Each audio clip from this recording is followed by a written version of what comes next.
उठल और कहा दी आपने राजा जी से कहे का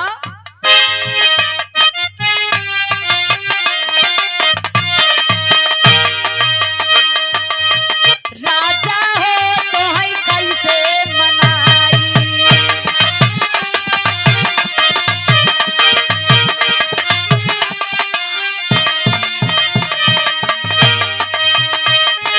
रतिया के दरिया पे लागना भाई रतिया के दरिया पे लागना भाई दुल्हा हो तो है कैसे मनाई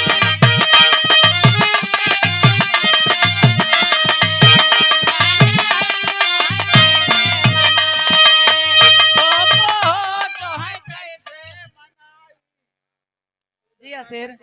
मनाई राजा दुल्हा ठीक लेकिन ई पोपो कवन बीमारी है गौरी शंकर भैया पोपो कवन बीमारी है आ ई तो का के बताए सा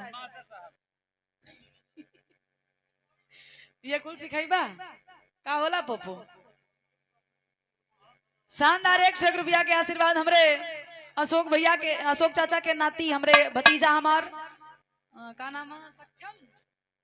संकेत संकेत बाबू की तरफ से 100 रुपया के पुरस्कार आशीर्वाद बा मुन्ना के चाचा के पैर छू के पहले की बा और हमरे 100 रुपया के आशीर्वाद हमरे गौरी शंकर भैया की तरफ से छाना पार की ऐतिहासिक धरती से जकरी फरमाइश बा कहना आगर जी का कहे दुल्हन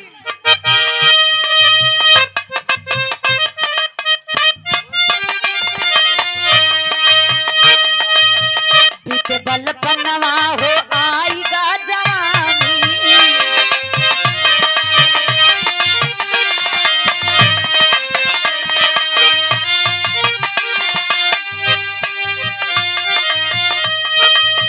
बीते बल पन्नवा हो आईगा जवानी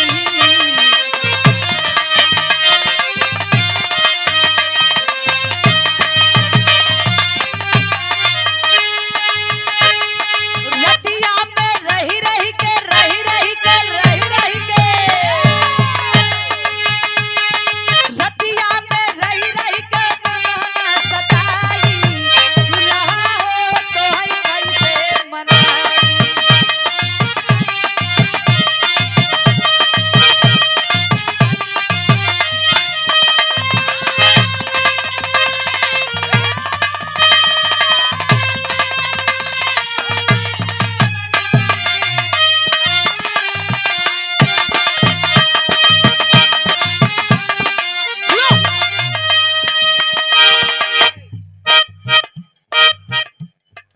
का जानई दे का जानई दे शहर वाली कदरा का जानई दे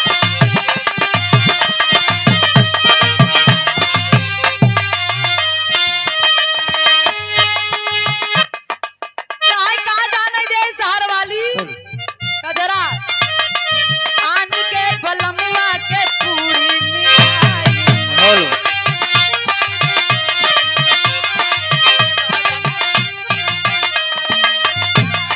आन के बलमुआ के पूरी मिठाई अपने बलम के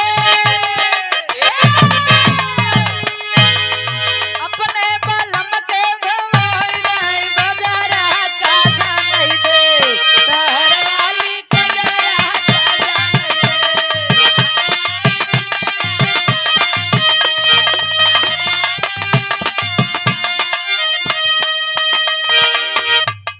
का जानई दे शहर वाली हेलो कितना दब ये भैया है का हेलो दुल्हन कहा था